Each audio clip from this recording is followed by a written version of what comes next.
Hello and welcome to today's video on Xbox and their exclusives, or lack thereof. So it's recently come out in an article that Phil Spencer states that Xbox won't release any console exclusives for Series X for at least a couple of years, but they have a great reason for doing so apparently. You're here because you got nothing. You got nothing. The Xbox Series X release is coming up this holiday season, and fans are anxious to know which games will be coming out for it. We know a few already, of course, one being Halo Infinite, but gamers are keen to know whether Xbox can step it up this generation with the exclusives and match PlayStation's stellar lineup. Also, with XCloud, the service that lets gamers play their Xbox games anywhere, including on their phone, Microsoft has more console options than ever before, and now Phil Spencer, the head of Xbox, has reiterated the company's stance on exclusive games, announcing it will be a few years before anything releases solely on the Xbox Series X, and the decision is more of an upgrade rather than a new console.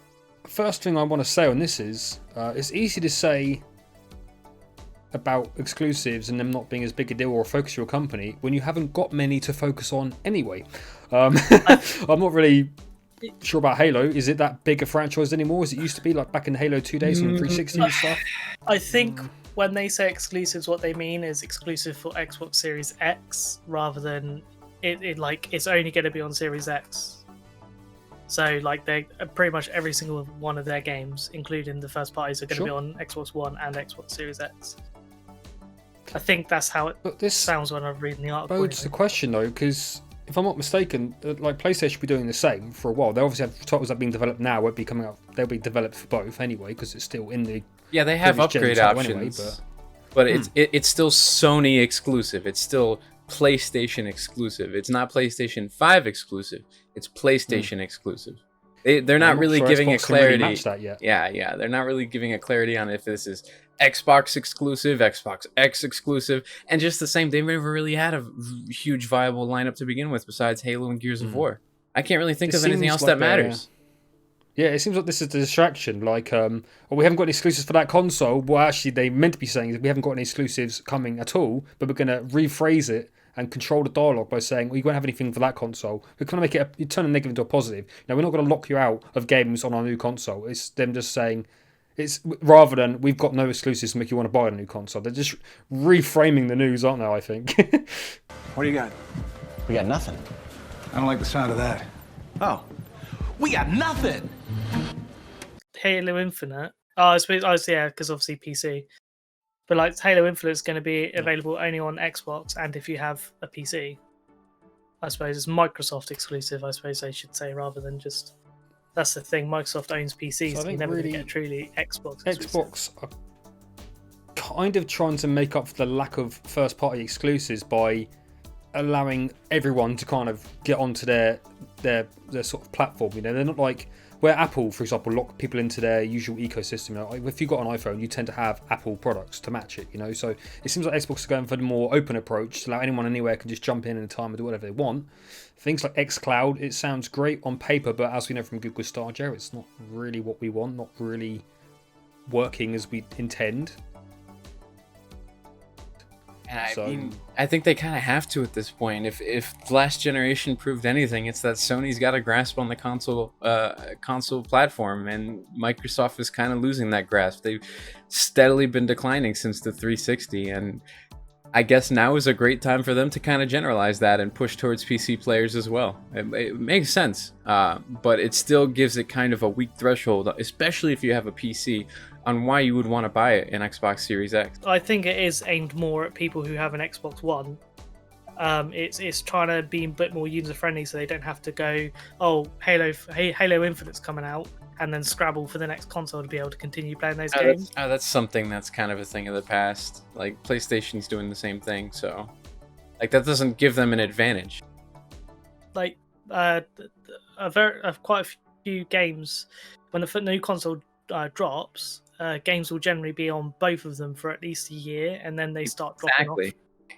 So what's the point of pushing that point? Like that doesn't. PlayStation did the same thing with Destiny and on PS3 and PS4. They did the same with Final Fantasy 14, PS3 and PS4. It's a normal thing. There's no reason to try and push it like you're amazing for making games on both consoles. Unless they're talking about it's not going to be the usual year that this happens. It's going to be like, I mean, how long's the PS4 and Xbox One been out? Like what, since 2013, I think.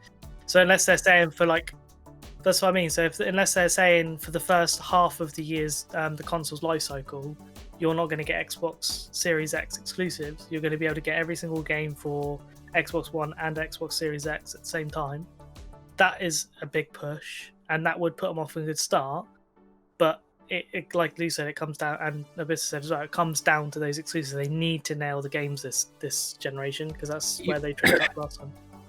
Even if they are pushing that they're going to support the Xbox One for a longer period of time, it gets to a point where why? Like, I wouldn't push it past more than like 2 years. Like, after a while, holding it back. Exactly. After a while, you're holding the next generation back by continuing to force resources into the past generation, which you don't need anymore. Like, it's going to be a catch-22 either way. I don't see a reason to publicize this kind of effort. I don't know. It seemed like a weird move to me. It's an interesting approach from both parties. It seems like PlayStation are going, hey, if you want these games, you got to come to this party. It's over here, you know. And Xbox are going, we can't really compete with that, so we're just going to offer something that's accessible to everyone.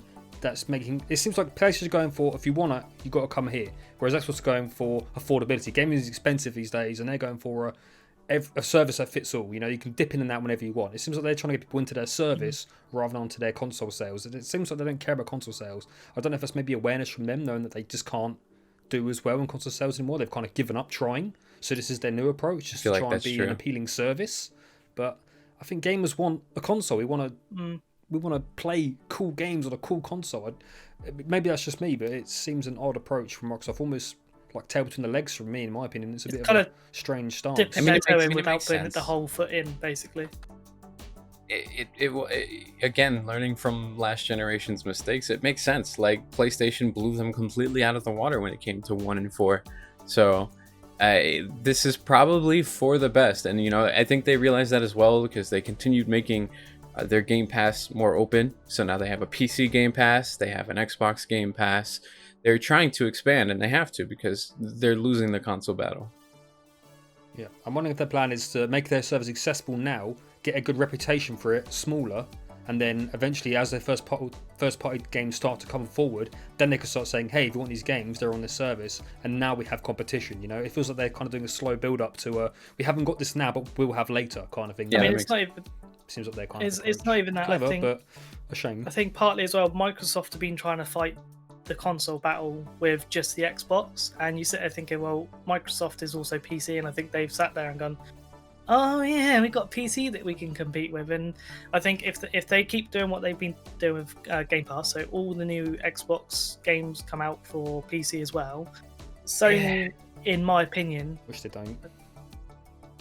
They can't hold on to that forever either, because Sony clearly is catching on to that. Horizon Zero Dawn is coming out in a month on the PC, and that's a move that I think shows that Sony is catching on to what Xbox is trying to do, and they're probably going to inch their way into it as well.